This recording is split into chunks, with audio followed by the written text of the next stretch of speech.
വചനദീപ്തിയിലേക്ക് എല്ലാ പ്രേക്ഷകർക്കും സ്വാഗതം. ദൈവനാമത്തിന് സ്തുതി. ഇന്നത്തെ നമ്മുടെ വചന ശുശ്രൂഷയിൽ പങ്കെടുക്കുന്ന പ്രിയപ്പെട്ടവരെ, എത്രയോ അധികം മനുഷ്യർ ഈ ലോകത്തിൽ ജനിച്ച് മരിച്ച് അവരുടെ ഈ ഭൂമിയിലെ കാലാവധി പൂർത്തിയാക്കി കടന്നുപോകുന്നു. നിരവധിയായ മനുഷ്യരൊക്കെ ക്രിസ്ത്യാനികളായി ജനിച്ചതുകൊണ്ട് ക്രിസ്തുവിനെ അറിയുന്നവരാണ്, ക്രിസ്തുവിൻ്റെ മാർഗം പിന്തുടരുന്നവരാണ്. അവരൊക്കെ ഒരുപക്ഷെ ക്രിസ്തുവിൻ്റെ പ്രകാശം പേറി ലോകം മുഴുവൻ വചന സന്ദേശം അറിയിക്കാൻ വേണ്ടി സ്വയം ഏറ്റെടുത്ത് ആ പ്രവർത്തനങ്ങളിൽ ഏർപ്പെടുന്നവരാണ്. എന്നാൽ ലോകത്ത് എത്രയോ അക്രൈസ്തവരായിട്ടുള്ള ക്രിസ്ത്യാനികളുണ്ട്. ഈശോയുടെ മാർഗം പിന്തുടരുന്ന, ബൈബിളിനെ പിന്തുടരുന്ന, വചനത്തിൻ്റെ അന്തരാർത്ഥങ്ങൾ ഏറ്റവും ആഴത്തിൽ മനസ്സിലാക്കി മുന്നോട്ട് പോകുന്ന എത്രയോ അധികം മനുഷ്യർ ഈ ലോകത്തിലുണ്ട്. അങ്ങനെ ലോകം മുഴുവൻ വചനത്തിൻ്റെ പ്രസക്തിയും വചനത്തിൻ്റെ ശക്തിയും അതിൻ്റെ ആധ്യാത്മികതയും രേഖപ്പെടുത്തുക എന്നുള്ളതാണ് നമ്മുടെയൊക്കെ ലക്ഷ്യം. ക്രിസ്ത്യാനി ആയിരിക്കുക, ക്രിസ്തുവിൻ്റെ അനുയായി ആയിരിക്കുക എന്ന് പറയുന്നതിൻ്റെ ലക്ഷ്യം തന്നെ അതാണ്. വളരെ അധികം സന്തോഷത്തോടു കൂടിയാണ് നമുക്ക് ഈശോയുടെ ഒരു പ്രകാശഗോപുരമായി മാറാൻ സാധിക്കുന്നത്. മത്തായിയുടെ സുവിശേഷം 5-ാം അധ്യായം നമ്മൾ വായിക്കുമ്പോൾ അതിലേറ്റവും സുപ്രധാനമായിട്ട് നമ്മൾ കാണുന്ന ഒരു വചനമുണ്ട്. മത്തായിയുടെ സുവിശേഷം 5-ാം അധ്യായം 14-ാം വേദവചനം. നിങ്ങൾ ലോകത്തിൻ്റെ പ്രകാശമാണ്. മലമുകളിൽ പണിഞ്ഞുയർത്തിയ പട്ടണം മറച്ചു വയ്ക്കാനാവില്ല. വിളക്ക് കൊളുത്തി ആരും പറയുടെ അടിയിൽ വയ്ക്കാറില്ല, അത് ഉയർന്ന പീഠത്തിലാണ് വെക്കുന്നത്. ഇതൊരു ചെറിയ വചനഭാഗം നമ്മൾ ഈ മത്തായിയുടെ സുവിശേഷം 5-ാം അധ്യായത്തിൽ നിന്ന് അടർത്തിയെടുക്കുന്നത് കൊണ്ട് അത് മാത്രമായി വിചിന്തനം ചെയ്യുമ്പോഴുള്ള പോരായ്മകൾ അതിന് സംഭവിക്കാം. ഞാൻ നിങ്ങളോട് പറയട്ടെ, നമ്മൾ വചനം പഠിക്കുമ്പോൾ ഒരു ലേഖനം മുഴുവനായി വായിക്കുന്നതാണ് എപ്പോഴും നമുക്ക് അഭികാമ്യം. കാരണം ഏതെങ്കിലും ഒരു കാര്യത്തെ മനസ്സിലാക്കാൻ അതിൻ്റെ എല്ലാവിധത്തിലുള്ള പാരമ്പര്യവും അതിൻ്റെ പരിസ്ഥിതിയുമൊക്കെ നമ്മൾ അറിഞ്ഞിരിക്കേണ്ടത് അത്യാവശ്യമാണ്. ക്രിസ്ത്യാനിയെ സംബന്ധിച്ചിടത്തോളം ഏറ്റവും പ്രധാനപ്പെട്ട വിശ്വാസത്തിൻ്റെ അടിത്തറ എന്ന് പറയാവുന്നൊരു വചനമാണ് ഇത്. വളരെ സുപ്രധാനമായൊരു വചനമാണ് പ്രകാശഗോപുരമായിരിക്കുക എന്ന് പറയുന്നത്. ഇത് വായിക്കുമ്പോൾ വളരെ പെട്ടെന്ന് വളരെ നിസ്സാരമായി നമുക്ക് തോന്നാം. ജനാരവത്തെ കണ്ടപ്പോൾ, ജനക്കൂട്ടത്തെ കണ്ടപ്പോൾ യേശു മലമുകളിലേക്ക് കയറി എന്നാണ് പറയുന്നത്. കാരണം ആ സമയം വരെ യേശു തൻ്റെ ഗിരിപ്രഭാഷണം ആരംഭിക്കുന്നത് വരെ, അല്ലെങ്കിൽ ശിഷ്യന്മാരെ പഠിപ്പിക്കാൻ തുടങ്ങുന്നത് വരെ അദ്ദേഹത്തെ ആളുകൾ സമീപിച്ചിരുന്നത് നിരവധിയായിട്ടുള്ള അവരുടെ ആവശ്യങ്ങൾക്കാണ്, പ്രാർത്ഥനയ്ക്ക് വേണ്ടിയാണ്. നമ്മളും ഇന്ന് പ്രാർത്ഥിക്കുന്നുണ്ട്. പ്രാർത്ഥന എന്ന വാക്ക് പ്രാക് അർത്ഥന എന്ന് പറയുന്ന ഒരു നാമത്തിൽ നിന്ന് വന്നതാണ്. കിഴക്കോട്ട് തിരിഞ്ഞു നിന്ന് ആവശ്യപ്പെടുക എന്നാണ് അതിൻ്റെ അർത്ഥം.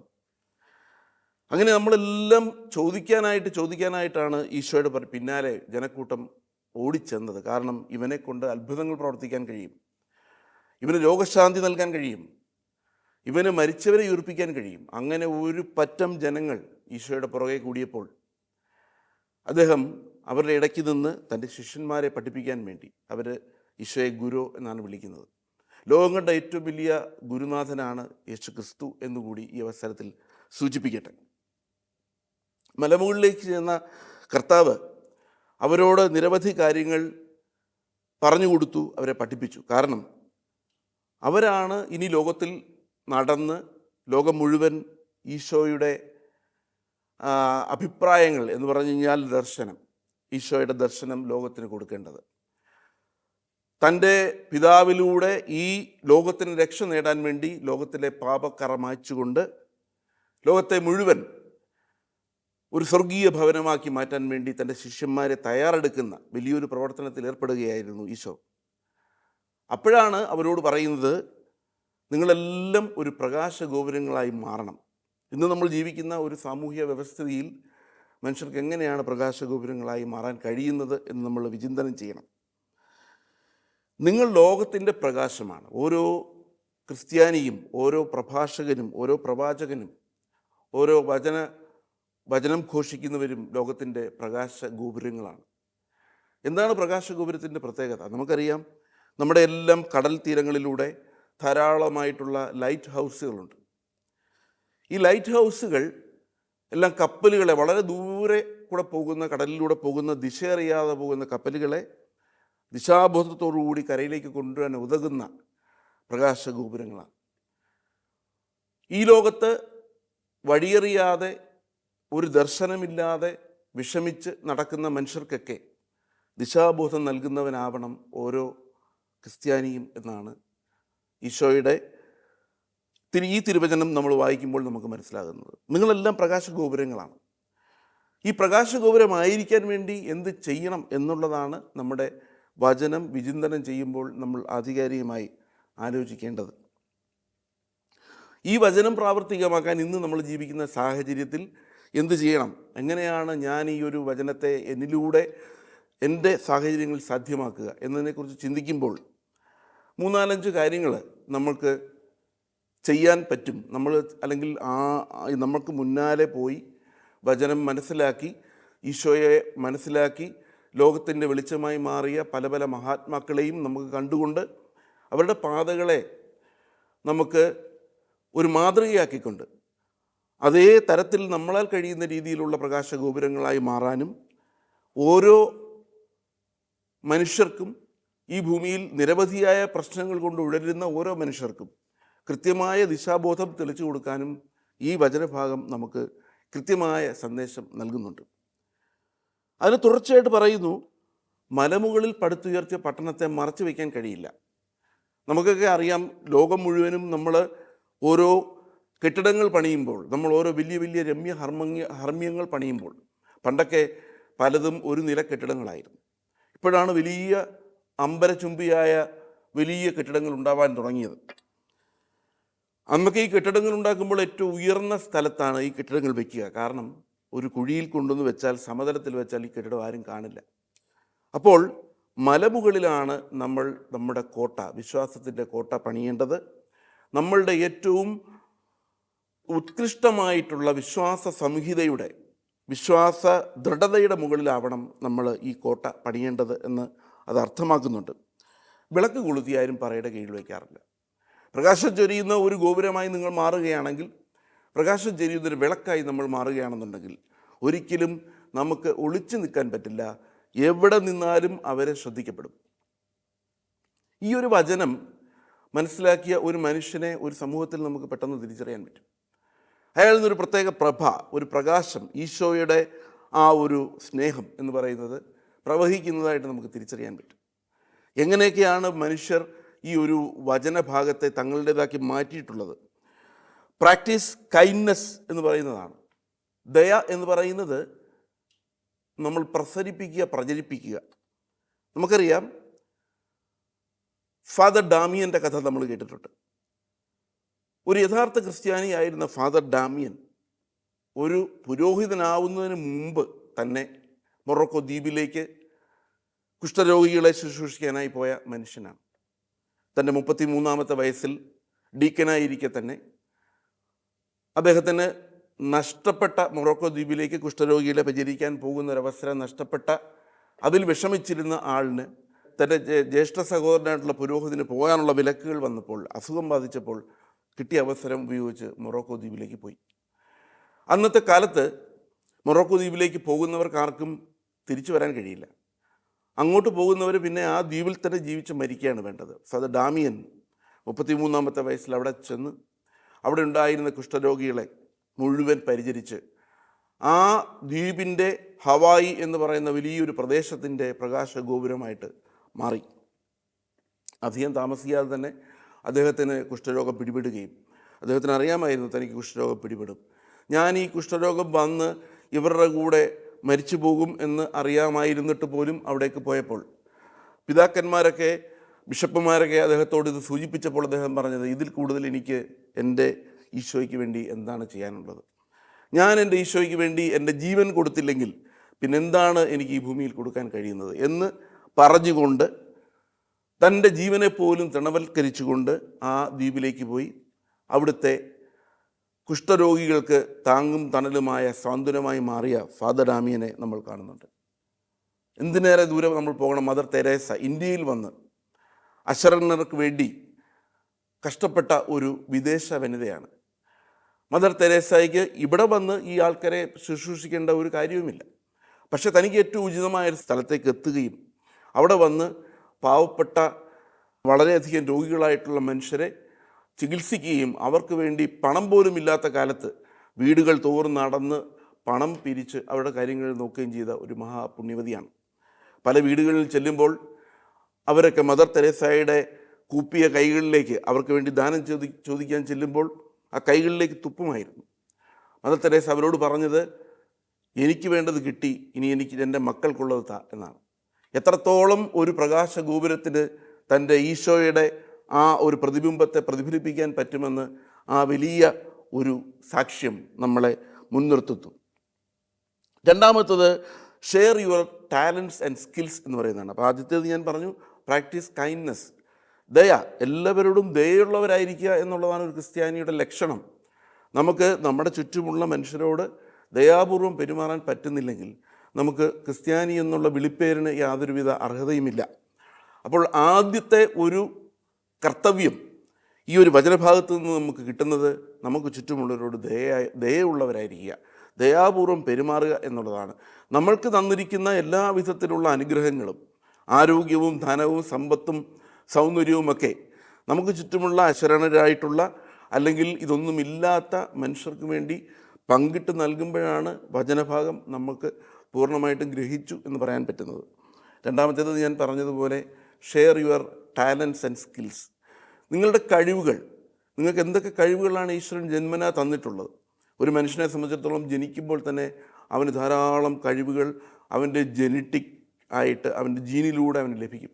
ചിലർക്ക് പ്രസംഗിക്കാനുള്ള കഴിവ്, ചിലർക്ക് പാട്ടുപാടാനുള്ള കഴിവാണ്, ചിലർക്ക് നല്ലപോലെ വചന പ്രഘോഷണം നടത്താനുള്ള കഴിവാണ്, ചിലർക്ക് നല്ല ഡോക്ടർമാരാവാനുള്ള കഴിവാണ്. എന്ത് കഴിവാണ് നിങ്ങൾക്ക് തന്നിരിക്കുന്നത് എന്ന് തിരിച്ചറിഞ്ഞ് അത് ഷെയർ ചെയ്യുക. കേരളത്തിൽ തന്നെ നമുക്ക് അത്തരത്തിലുള്ള നിരവധിയായിട്ടുള്ള ആളുകളെ നമുക്ക് കാണാൻ പറ്റും. നമുക്ക് ക്രൈസ്തവ സഭയ്ക്ക് തന്നെ ധാരാളമായിട്ടുള്ള കോൺട്രിബ്യൂഷൻസ്, ധാരാളമായിട്ടുള്ള ദാനങ്ങൾ നൽകിയ, ധാരാളമായിട്ടുള്ള സംഭാവനകൾ നൽകിയ ആബേലച്ചൻ്റെ ഒരു കഴിവ് എന്ന് പറയുന്നത് ഈ കലാപരമായ തൻ്റെ കഴിവുകളിലൂടെ ഈശോയെ സ്തുതിക്കാനുള്ള ഒരു വലിയ അന്തരീക്ഷം കേരളക്കരയിൽ ഉണ്ടാക്കിയെടുക്കുക എന്നുള്ളതായിരുന്നു. മറ്റൊന്ന് ഏലിയാസ് കുര്യാക്കോസ് അച്ഛൻ. അദ്ദേഹം വിദ്യാഭ്യാസത്തിലൂടെ, പള്ളിക്കൂടം എന്ന് പറഞ്ഞ സങ്കല്പം തന്നെ അദ്ദേഹമാണ് കൊണ്ടുവന്നത്. പള്ളിക്കൂടം എന്ന് പറഞ്ഞ സങ്കല്പത്തിലൂടെ എല്ലാ പള്ളികളോടും ചേർന്ന് ഒരു ചെറിയ വിദ്യാലയം ഉണ്ടാവണം. എന്താണ് വിദ്യാലയം ഉണ്ടായാലുള്ള ഗുണം? ആളുകൾ പഠിക്കാൻ തുടങ്ങും, ആളുകൾക്ക് ബൈബിൾ വായിക്കാൻ പറ്റും, ആളുകൾക്ക് നല്ല നല്ല പുസ്തകങ്ങൾ വായിക്കാൻ പറ്റും. അവർക്ക് അക്ഷരം പഠിച്ചു കഴിഞ്ഞാൽ മാത്രമേ ലോകത്തിന് മുമ്പിൽ ആ വചനഭാഗങ്ങളെ വായിക്കാനും ബൈബിൾ വായിക്കാനും സുവിശേഷം വായിക്കാനും എല്ലാ വിധത്തിലുള്ള നല്ല നല്ല കാര്യങ്ങളെക്കുറിച്ച് തിരിച്ചറിയാനും കഴിയൂ. അപ്പോൾ വായനയും പഠനവും സാക്ഷരത എന്ന് പറയുന്നത് മനുഷ്യന് ഈ വചനഭാഗങ്ങൾ മനസ്സിലാക്കാനും ബൈബിൾ വായിക്കാനുമൊക്കെ അത്യന്താപേക്ഷിതമായിട്ടുള്ള കാര്യമാണ്. അപ്പോൾ നമ്മുടെ പ്രേക്ഷിത പ്രവർത്തനങ്ങളിൽ, നമ്മളുടെ വചന ശുശ്രൂഷയിലൊക്കെ നമ്മൾ വളരെ നേരിട്ട് വചനം പ്രഘോഷിക്കുന്നതിനോടൊപ്പം തന്നെ ഈ വചനഭാഗങ്ങൾ മനസ്സിലാക്കാൻ സാധാരണക്കാരായിട്ടുള്ള മനുഷ്യർക്ക് എന്തൊക്കെയാണ് വേണ്ടത് എന്ന് നോക്കി, ചിലപ്പോൾ അവർക്ക് ആഹാരമായിരിക്കും വേണ്ടത്. ആഹാരം കഴിക്കാതിരിക്കുന്ന ഒരാളുടെ മുന്നിൽ ചെന്ന് നമുക്ക് പ്രസംഗിക്കാൻ കഴിയില്ല, പറയാൻ പറ്റില്ല. അപ്പം ആഹാരം വേണ്ടവർക്ക് അത് കൊടുക്കേണ്ടി വരും. അക്ഷരം അറിഞ്ഞുകൂടാത്തവന് അത് കൊടുക്കേണ്ടി വരും. കിടപ്പാടമില്ലാത്തവന് അത് സംഘടിപ്പിച്ച് കൊടുക്കേണ്ടി വരും. ഇത്തരത്തിലുള്ള വലിയ വലിയ സേവന പ്രവർത്തനങ്ങളിലൂടെ, അതാണ് നമ്മൾ ആദ്യം പറഞ്ഞത്, you have to be kind enough. നമുക്ക് ദയയുള്ളവരായിരിക്കാം. ദയയുള്ളവരായി ഇരുന്നു കൊണ്ട് നമുക്ക് ഈശോയിലേക്ക് മനുഷ്യരെ കൊണ്ടുവരാം. അപ്പോൾ നോക്കൂ, ഇങ്ങനെ നമ്മുടെ കഴിവുകളും നമ്മളുടെ പ്രത്യേക അഭിരുചികളുമൊക്കെ നമ്മൾക്ക് ഈ ലോകത്തിന് നൽകിക്കൊണ്ട് നമുക്ക് ഈ വചനത്തെ കൂടുതൽ പ്രായോഗികമാക്കി മാറ്റാൻ പറ്റും. മൂന്നാമത്തെ ഒരു പോയിൻ്റ് എന്ന് പറയുന്നത് ബി എ പോസിറ്റീവ് ഇൻഫ്ലുവൻസർ എന്ന് പറയുന്നതാണ്. ഒത്തിരി ഇൻഫ്ലുവൻസേഴ്സ് ഉണ്ട് ലോകത്തിൽ, പല പല തരത്തിൽ. നമുക്കറിയാം, ഇന്ന് ക്രിക്കറ്റിലും ഫുട്ബോളിലും അതുപോലെ തന്നെ പാട്ടിലും ഒക്കെ ലോകത്തെ യുവജനതയെ മുഴുവൻ ആകർഷിക്കുന്ന, ലോകത്തെ മുഴുവൻ കോടിക്കണക്കിന് ആരാധകരുള്ള ഇൻഫ്ലുവൻസേഴ്സ് ഉണ്ട്. ജസ്റ്റിൻ ബീവർ എന്ന് പറയുന്നൊരു ഗായകൻ, ലോകത്തിൻ്റെ മുഴുവൻ ശ്രദ്ധയാകർഷിച്ച ഒരു വെസ്റ്റേൺ സിംഗറാണ്. ജസ്റ്റിൻ ബീവർ തൻ്റെ എല്ലാ പാട്ടുകളിലും തൻ്റെ എല്ലാ പ്രവർത്തനങ്ങളിലും ഈശോയെ മുൻനിർത്തിക്കൊണ്ട്, ഈശോയുടെ പഠിപ്പിക്കലുകളെ മുൻനിർത്തിക്കൊണ്ടാണ് തൻ്റെ പാട്ടുകളിലെല്ലാം പ്രധാനപ്പെട്ട ഒരു താല്പര്യം കൊടുത്തത്. കാർലോ അക്യൂട്ടിസ് എന്ന് പറഞ്ഞ ഈ അടുത്ത കാലത്ത് വിശുദ്ധനായി തീർന്ന, വളരെ 15 വയസ്സിൽ മരിച്ചുപോയ ഒരു വിശുദ്ധൻ നമുക്കുണ്ട്. അദ്ദേഹത്തെ നമ്മൾ വിളിക്കുന്നത് പാട്രൺ സെയിൻറ്റ് ഓഫ് ഇൻ്റർനെറ്റ് എന്നാണ്. Patron saint of internet. വചനത്തെ ഡിജിറ്റൈസ് ചെയ്ത് ലോകം മുഴുവൻ വചന ശുശ്രൂഷ ചെയ്തതിൻ്റെ പേരിൽ മാർപ്പാപ്പ അദ്ദേഹത്തെ വിശുദ്ധനായി പ്രഖ്യാപിച്ചു. കാർലോ അക്യൂട്ടിസിന് വെറും 15 വയസ്സുള്ളപ്പോൾ അദ്ദേഹം മരിച്ചു എന്നുള്ളത് മനസ്സിലാക്കണം. അപ്പോൾ ഏതെല്ലാം രീതിയിലാണ് മനുഷ്യർ തങ്ങളുടെ വചനം പ്രകാശിപ്പിക്കാൻ വേണ്ടി ഒരു പ്രകാശഗോപുരമായി മാറുന്നത് എന്ന് നോക്കുക. അപ്പം to be a positive influencer എന്ന് പറയുന്നതാണ്. Stand up for your belief, അതാണ് 4-മത്തത്. നമ്മളുടെ വിശ്വാസങ്ങൾക്ക് വേണ്ടി നമ്മൾ ഉറച്ചു നിൽക്കുക. അങ്ങനെ പറയുമ്പോൾ പെട്ടെന്ന് എൻ്റെ മനസ്സോടി പോകുന്നത് ഈശോയുടെ വത്സല ശിഷ്യന്മാരിലേക്കാണ്. അതിനകത്ത് കൊല്ലപ്പെടാതെ പോയ ഒരേ ഒരു ശിഷ്യൻ യോഹന്നാൻ സ്ലീഹയാണ്. ഈശോയുടെ ബാക്കി എല്ലാ ശിഷ്യന്മാരും അകാലത്തിൽ വളരെയധികം ക്രൂരമായ പീഡനങ്ങളേറ്റ് മരിക്കുകയായിരുന്നു. അവരവരുടെ വിശ്വാസത്തിന് വേണ്ടി നിലകൊണ്ടു. അന്നത്തെ കാലത്ത് യഹൂദ മതത്തിൽ നിന്ന് ക്രിസ്തു മതത്തിലേക്ക് മാറുന്ന ഒരു അവസരത്തിൽ നമുക്കെല്ലാവർക്കും അറിയാവുന്നതുപോലെ യഹൂദ നിയമങ്ങളെല്ലാം അവരുടെ പാരമ്പര്യത്തിൽ അധിഷ്ഠിതമായ നിയമങ്ങളായിരുന്നു. പാരമ്പര്യം വിട്ടൊരു കളി അവർക്കില്ല. ഈശോ വന്നപ്പോൾ എല്ലാത്തിനും എതിർപ്പതായിരുന്നു. ഓരോ കാര്യവും ചെയ്യുമ്പോൾ നിങ്ങൾ എന്തിനാണ് ഈ പാരമ്പര്യം വിട്ട് കളിക്കുന്നത് എന്നാണ് യഹൂദരുടെ ചോദ്യം. പക്ഷെ പാരമ്പര്യമല്ല, നിങ്ങൾ ഭക്ഷിക്കുന്നതൊന്നുമല്ല നിങ്ങളെ വിഷലിപ്തമാക്കുന്നത്, പക്ഷെ നിങ്ങളുടെ നാവിലൂടെ പുറത്തു വരുന്നത് അത്രേ എന്ന് പറഞ്ഞത് ആ ഒരു വലിയ യഹൂദ പാരമ്പര്യത്തിൻ്റെ അതിന് ഏറ്റവും ശക്തമായ രീതിയിൽ അതിലംഘിച്ചുകൊണ്ടാണ്. കാരണം നമ്മൾ ഭക്ഷിക്കുന്ന എല്ലാ വസ്തുക്കളും അത് ദഹിച്ച് നമ്മളുടെ ശരീരത്തിൽ നിന്ന് പുറത്തേക്ക് പോകും. പക്ഷെ നമ്മുടെ നാക്കിലൂടെ പുറത്തു വരുന്നത് ഹൃദയം ആലോചിക്കുന്നതും ബുദ്ധി ആലോചിക്കുന്നതും അല്ലെങ്കിൽ മനസ്സാലോചിക്കുന്നതുമായിട്ടുള്ള വിഷലിപ്തമായ കാര്യങ്ങളാണെങ്കിൽ അത് ആണ് നിന്നെ ഏറ്റവും വലിയ പാപിയാക്കി മാറ്റുന്നത് എന്ന് നമുക്ക് മനസ്സിലാക്കാൻ കഴിയും. അപ്പോൾ stand up for your belief എന്ന് പറയുന്നത് നിങ്ങളുടെ വിശ്വാസത്തിന് വേണ്ടി നിലകൊള്ളുമോ? കൊല്ലുമെന്ന് പറഞ്ഞാലും നീ നിൻ്റെ വിശ്വാസത്തെ മുറുകെ പിടിക്കുമോ എന്നുള്ളതാണ് ചോദ്യം. ഈ വത്സല ശിഷ്യന്മാരെല്ലാവരും തന്നെ തങ്ങളുടെ വിശ്വാസത്തെ മുറുകെ പിടിച്ചു. നിങ്ങൾ ഒന്ന് ഈശോ എന്ന് പറയുന്ന നിങ്ങളുടെ ഗുരുവിനെ തള്ളിപ്പറഞ്ഞാൽ നിങ്ങളെ വെറുതെ വിടാം, സ്വതന്ത്രരാക്കാം എന്ന് പറഞ്ഞു. വേണ്ട, ഞങ്ങൾക്ക് ഈ വചനപ്രഘോഷണം നടത്തിയാൽ മതി. ഞങ്ങൾ ഈശോ പറഞ്ഞ കാര്യങ്ങൾ ഈ ലോകത്തെ പഠിപ്പിക്കും. അതിന് ഏത് നിയമസംഹിതയ്ക്കെതിരാണെങ്കിലും ഞങ്ങളുടെ ജീവൻ കൊടുത്തുകൊണ്ട് പോലും അതിന് എതിരെ പോരാടാൻ തയ്യാറാണ് എന്ന് പറഞ്ഞ വിശ്വാസത്തെ മുറുകെ പിടിക്കുക.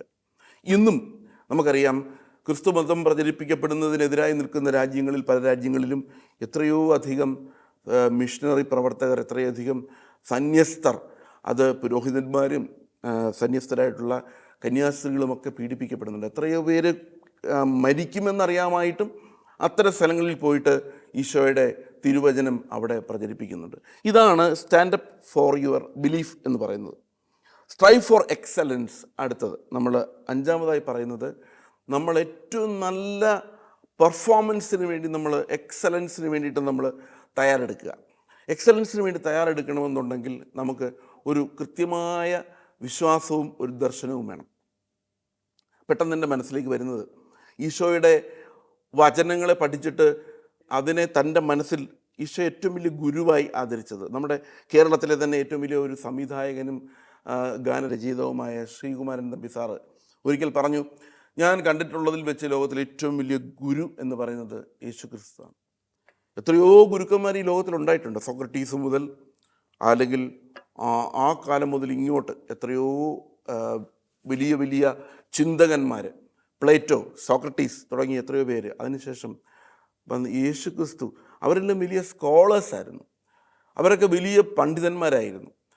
മൈക്കലാഞ്ചലോ, ഡാവിഞ്ചി എന്നൊക്കെ പറയുന്ന വലിയ വലിയ മഹാന്മാർ. നമുക്കറിയാം, ഈ സെൻറ്റ് പീറ്റേഴ്സ് ബസിലിക്കയുടെ ഉൾവശത്ത് മുകൾ ഭിത്തിയിലൊക്കെ വരച്ചിരിക്കുന്ന പടങ്ങൾ, അല്ലെങ്കിൽ അതിൽ കൊത്തിവെച്ചിരിക്കുന്ന രൂപങ്ങളൊക്കെ ചെയ്ത വലിയ വലിയ കലാകാരന്മാരൊക്കെ വെറും വെറും ശില്പികളായിരുന്നില്ല, അവർക്ക് വലിയ ദാർശനികർ കൂടിയായിരുന്നു. പക്ഷേ അതിൽ നിന്നൊക്കെ വ്യത്യസ്തമായി ഇദ്ദേഹം പറഞ്ഞത് ഈശോ എന്ന ഗുരുവിൽ കണ്ട പ്രത്യേകത, അന്ന് വരെ ഉണ്ടായിരുന്ന എല്ലാ ഫിലോസഫിയെയും എല്ലാ ദർശനത്തെയും ഈശോ മിശിഹ തിരുത്തി കുറിച്ചു. ഗുരുക്കന്മാരുടെ കാല് കഴുകുന്ന ഒരു അവസ്ഥയിൽ നിന്നും, ഗുരുക്കന്മാരെ വന്ദിക്കുന്നൊരവസ്ഥയിൽ നിന്നും, ഗുരുക്കന്മാരുടെ താഴെയിരുന്ന് ഗുരുക്കന്മാർ പറയുന്നത് കേട്ട് പഠിക്കുന്ന അവസ്ഥയിൽ നിന്നും വ്യത്യസ്തമായൊരനുഭവം ലോകത്തിന് കാട്ടിക്കൊടുത്തത് ഈശോയാണ്. എങ്ങനെയാണ് അദ്ദേഹം അത് കാട്ടിക്കൊടുത്തത്? നിങ്ങൾ എത്ര വലിയ ഒരു പണ്ഡിതനാണെങ്കിലും, നിങ്ങൾ ഏറ്റവും വലിയൊരു സന്യാസിയാണെങ്കിലും, നിങ്ങളുടെ മുമ്പിലിരിക്കുന്ന ഓരോ മനുഷ്യരിലും, നിങ്ങളെ കേൾക്കുന്ന ഓരോ മനുഷ്യരിലും ഈശ്വര സാന്നിധ്യമുണ്ട്. അവരെല്ലാം ഈ പറയുന്ന ഈശ്വരൻ്റെ സൃഷ്ടികളാണ്, ഈശോയുടെ ഒരു അംശം പേറുന്ന മനുഷ്യരാണ് എന്ന് കണ്ടുകൊണ്ട് ഒരു ക്രിസ്ത്യാനിക്ക് പെരുമാറാൻ പറ്റിയാൽ മാത്രമേ നമുക്കവരെ നമ്മുടെ ഒരു വിശ്വാസ സംഹിതയിലേക്ക് ആനയിക്കാൻ കഴിയുള്ളൂ. അദ്ദേഹം തൻ്റെ ശിഷ്യന്മാരുടെ കാലുകൾ കഴുകിയതോടുകൂടി ലോകത്തിലെ ഒരു ഫിലോസഫി, ഒരു വലിയ ദർശനം തലകീഴായി മറഞ്ഞുപോയി. എല്ലാ കാര്യങ്ങളിലും ഈശോ അങ്ങനെയായിരുന്നു. എല്ലാം റെസിപ്രോക്കേറ്റ് ചെയ്യുന്ന രീതിയിലാണ് അദ്ദേഹത്തിൻ്റെ ഓരോ വചനങ്ങളും അല്ലെങ്കിൽ ഓരോ പ്രഭാഷണങ്ങളും മുമ്പോട്ട് വന്നത്. നമ്മൾക്ക് പലപ്പോഴും ഒറ്റയടിക്ക് മനസ്സിലാക്കാൻ പറ്റാത്ത തരത്തിലുള്ള ചില കാര്യങ്ങളാണ് അദ്ദേഹം പറഞ്ഞത്. പാപിനിയായ ഒരു സ്ത്രീയെ കല്ലെറിയുന്ന ഒരു സമൂഹത്തോട് ഈശോ പറഞ്ഞത് അവർ പരീക്ഷിക്കാൻ വന്നതാണ്. യഹൂദന്മാർക്കെതിരെ, യഹൂദ നിയമം എന്ന് പറഞ്ഞാൽ മോശമായ പ്രവൃത്തിയിൽ ഏർപ്പെടുന്ന ഒരു സ്ത്രീയെ കല്ലെറിഞ്ഞ് കൊല്ലുക എന്നുള്ളതാണ്.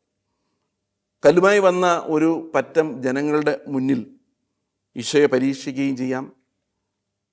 ഈ പറയുന്ന യഹൂദ സംവിധാനങ്ങളിൽ നിന്നും ക്രിസ്തീയ സംവിധാനങ്ങളിലേക്കുള്ള ഒരു മാറ്റത്തെ തച്ചുടയ്ക്കുകയും ചെയ്യാം എന്ന പ്രതീക്ഷയോടെ വന്ന ജനക്കൂട്ടത്ത് അവർ ചോദിച്ചു, നീ എന്ത് പറയുന്നു?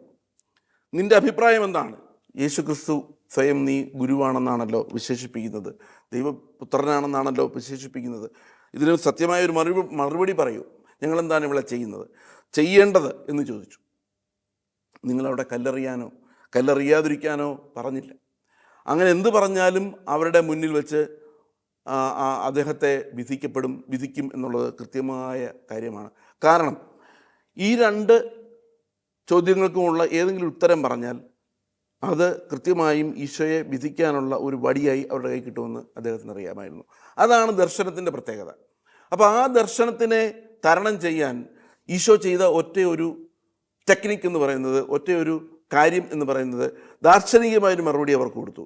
നിങ്ങളെന്താണ് ചെയ്യുന്നതെന്ന് നിങ്ങൾക്ക് ബോധ്യപ്പെടുത്താൻ വേണ്ടിയിട്ട് നിങ്ങളുടെ കയ്യിൽ കല്ലുകളുണ്ടെന്ന് എനിക്കറിയാം, നിങ്ങളിൽ പാപമില്ലാത്തവർ കല്ലെറിയട്ടെ എന്ന് പറഞ്ഞതോടുകൂടി എല്ലാവരും കല്ലുകൾ താഴെയിട്ട് തല കുമ്പിട്ട് മടങ്ങിപ്പോകേണ്ടതായിട്ട് വന്നു. ഒരു സ്ത്രീക്ക് തനിയെ കുറ്റം ചെയ്യാൻ പറ്റില്ല, നിങ്ങളൊക്കെ ആ പാപത്തിൽ പങ്കാളികളാണ് എന്നവരെ വളരെ ഭംഗ്യന്തരേണ മനസ്സിലാക്കി കൊടുത്തുകൊണ്ടാണ് ഈശോ അവരെ മടക്കി അയച്ചത്. ഇന്ന് നമ്മളുടെ പ്രശ്നം എന്ന് പറയുന്നത്, ജോൺ ബോൾ രണ്ടാമൻ മാർപ്പാപ്പ പറഞ്ഞതുപോലെ, അന്ന് പാപം ചെയ്യാത്തവർ കല്ലെറിയട്ടെ എന്ന് പറഞ്ഞപ്പോൾ പാപബോധമുള്ള മനുഷ്യർ കല്ല് താഴെയിട്ടെങ്കിൽ, ഇന്ന് നമ്മളുടെ യുവജനതയുടെയും ലോകജനതയുടെയും ഇടയ്ക്കുള്ള ഏറ്റവും വലിയ പ്രശ്നം, നമ്മൾ നേരിടുന്ന പ്രശ്നം അതല്ല, പാപബോധമില്ല എന്ന് പറയുന്ന പ്രശ്നമാണ്. ഞാൻ ചെയ്യുന്നത് പാപമാണ് എന്നെനിക്ക് ബോധ്യമില്ലെങ്കിൽ എനിക്ക് തീർച്ചയായിട്ടും അത് പാപമാണെന്ന് തിരിച്ചറിയാനോ തിരിച്ചു വരാനോ കഴിയില്ല. അപ്പോൾ ഈ ഒരു വചനഭാഗത്തിൽ നമ്മൾക്ക് എങ്ങനെ വളരെയധികം ഈ വചനഭാഗത്തെ മനസ്സിൽ ധ്യാനിച്ചുകൊണ്ട്, അതിനെ മനനം ചെയ്തുകൊണ്ട്, നമ്മളുടെ കണ്ണുകളടച്ചിരുന്നു കൊണ്ട്, പ്രാർത്ഥനയിൽ നിന്ന് വ്യത്യസ്തമാണ് ധ്യാനം. നമ്മൾ പ്രാർത്ഥിക്കുമ്പോഴെല്ലാം ഈശോയോട് ആവശ്യപ്പെടുകയാണ്, ഈശോയോട് നമ്മൾ ചോദിക്കുകയാണ്, അല്ലെങ്കിൽ ദൈവം തമ്പുരാനോട് നമ്മൾ ആവശ്യപ്പെടുകയാണ്. ധ്യാനത്തെ സംബന്ധിച്ചിടത്തോളം നമ്മൾ ഈശോയുടെ വചനങ്ങൾ നമ്മുടെ മനസ്സിൽ നമ്മൾ ധ്യാനിച്ചുകൊണ്ട്, നമ്മളതിനെ മനസ്സിലാക്കിക്കൊണ്ട്, നമ്മുടെ ഉള്ളിലുള്ള ഈ കൂർത്ത വശങ്ങളെല്ലാം ചെത്തിമിനുക്കി വളരെ മനോഹരമായ ഒരു ക്രിസ്ത്യാനിയായി മാറാനുള്ള നടപടിയാണ് നമ്മൾ ഈ ധ്യാന ശുശ്രൂഷയിലൂടെ ചെയ്യുന്നത്. അപ്പോൾ വചനദീപ്തി നിങ്ങൾ കേൾക്കുമ്പോൾ, നിങ്ങൾ കേൾക്കുന്ന ഓരോ വചനങ്ങളും നിങ്ങളുടെ ചിന്തയ്ക്ക് ഒരു കാരണമാകട്ടെ. അതെങ്ങനെ പ്രാവർത്തി പദത്തിലേക്ക് കൊണ്ടുവരാം എന്ന് കൂടി പ്രിയപ്പെട്ട വിശ്വാസികളായിട്ടുള്ള യേശുവിൻ്റെ പടയാളികളായിട്ടുള്ള നമ്മളെല്ലാവരും കേൾക്കണം എന്നുകൂടി പ്രാർത്ഥിക്കുകയാണ്. നമ്മൾക്ക് ഇന്ന് ഈ ഒരു വചനദീപ്തി കേട്ട് നമ്മൾ ഒരുമിച്ചിരിക്കുന്ന ഈ ഒരു സമയത്ത് ഈശോയുടെ തൃക്കരങ്ങൾ നമ്മളുടെ എല്ലാവരുടെയും കുടുംബങ്ങളുടെ മേലും നമ്മളുടെ പ്രവർത്തനങ്ങളുടെ മേലും നമ്മളുടെ ആവശ്യങ്ങൾ നിർവഹിക്കാനുള്ള നമ്മുടെ നിത്യമായിട്ടുള്ള പ്രാർത്ഥനകൾ മേലും ഉണ്ടാവട്ടെ എന്ന് ആത്മാർത്ഥമായി പ്രാർത്ഥിക്കുകയാണ്. ഈശോ നമ്മളെല്ലാവരെയും സമൃദ്ധമായി അനുഗ്രഹിക്കട്ടെ. നിങ്ങൾക്കെല്ലാവർക്കും ഈശോയുടെ നാമത്തിൽ എല്ലാവിധ നന്മകളും ഉണ്ടാവട്ടെ. നിത്യപിതാവിൻ്റെയും പുത്രൻ്റെയും പരിശുദ്ധാത്മാവിൻ്റെയും നാമത്തിൽ ആമേൻ.